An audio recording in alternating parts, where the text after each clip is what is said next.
ಮಂಡೋದರಿ ಮಾದೇವಿ ಕುಳಿತು.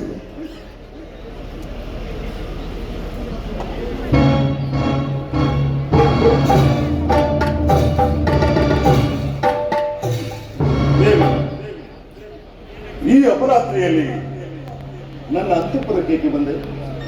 ಕೈ ಹಿಡಿಯ ಪತಿಯ ಸನ್ನಿಧಿಗೆ ಬರಲು ಯಾವ ವೇಳೆ ಆದರೇನೋ, ಯಾವ ಪುರವಾದರೇನೋ. ಅದು ಸರಿ, ಅದು ಸರಿ. ಬಂದ ಕಾರಣ ಎಲ್ಲ ಬಲ್ಲ ಜಗಮಲ್ಲರಾಗಿ ಸೀತಾಪಹರಣಕ್ಕೆ ಕಾರಣ ಮಾಡಬಹುದೇ? ದೇವಿ, ತೀಡಿ ಹೊಡೆದಂತೆ ಕೇಳುತ್ತಿರುವ ಈ ನಿನ್ನ ಪ್ರಶ್ನೆಗೆ ಸಮಂಜಸವಾದ ಉತ್ತರ ನೀಡುವ ಸಹನಾ ಶಕ್ತಿ ಈಗ ನನ್ನಲ್ಲಿಲ್ಲವಾಗಿದೆ.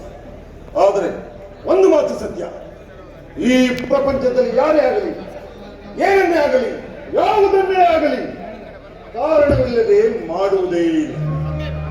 ಜಗಜ್ಜೇತರಾಗಿ ಜಾರಿಕೊಳ್ಳುವ ಜಾಣತನದ ಮಾತುಗಳನ್ನಾಡಬಾರದು ಸ್ವಾಮಿ. ದೇವಿ, ಇದು ಜಾಣತನದ ಮಾತಲ್ಲ ದೇವಿ, ಜಾಗೃತ ಸಪ್ತ ಸುಷುಪ್ತಿಗಳಲ್ಲಿ ಕಂಡುಕೊಂಡ ಕಠೋರ ಸತ್ಯ. ಸತ್ಯಕ್ಕೆ ತಲೆಬಾಗುವ ಸತ್ವ ನಿಮ್ಮಲ್ಲಿ ಉಳಿದಿದೆಯೇ ಸ್ವಾಮಿ? ಏಕೆ ಸಂದೇಹವೇ? ಹಾಗಾದರೆ ಮಾಡಿರುವ ತಪ್ಪನ್ನು ಒಪ್ಪಿ ತಿದ್ದುಕೊಳ್ಳಿ. ಅಂದರೆ ನನ್ನ ತಪ್ಪು? ಸೀತಾಪಹರಣ ಸೀತಾಪಹರಣ ಸೀತಾಪಹರಣ ಸೀತಾಪಹರಣ ಮತ್ತೆ ಮತ್ತೆ ಅದೇ ಮಾತೇಕೆ ದೇವಿ? ನಾನು ಕೇವಲ ಮೋಹಪರವಶನಾಗಿ ಆ ಸೀತಾಪಹರಣ ಮಾಡಿಲ್ಲ, ಬದಲಾಗಿ ನನ್ನ ತಂಗಿ ಶೂರ್ಪಣಖ ಮೂಗನ್ನು ಕೊಯ್ದ ಆ ಉದ್ದೇಶಕ್ಕಾಗಿಯೇ ಅಲ್ಲದೆ ಕೇವಲ ಪರವಶನಾಗಿ ಅಲ್ಲ. ಇದೇನಿದು ಅಂಧಶ್ರದ್ಧೆಯೇ ಸ್ವಾಮಿ?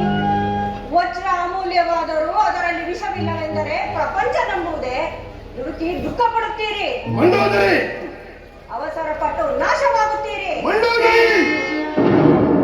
ಎಂಥ ಜಾಣನಾದರೂ ಅಮಾವಾಸ್ಯೆ ಕಾರ್ಗತ್ತಿನಲ್ಲಿ ಕಂಡ ನೆಲಬಾವಿಗೆ ಹುಣ್ಣಿಮೆ ಬೆಳದಿಂಗಳಲ್ಲಿ ಹೋಗಿ ಬಿಡುವರೆ ಸ್ವಾಮಿ. ದೇವಿ, ನಾನು ಜಗಮಂಡನೋ ವಿಶ್ವ ಪ್ರಚಂಡನೋ ಆ ವಿಷಯ ಚರ್ಚೆ ಈಗ ಬೇಡ.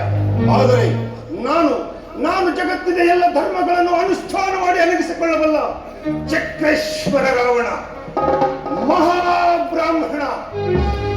ನಾಡಿನ ಗಾದೆ ಕೇಳಿದ್ದೀಯ ತಾನೆ? ಆ ಬ್ರಹ್ಮ ಕೂಡ ಈ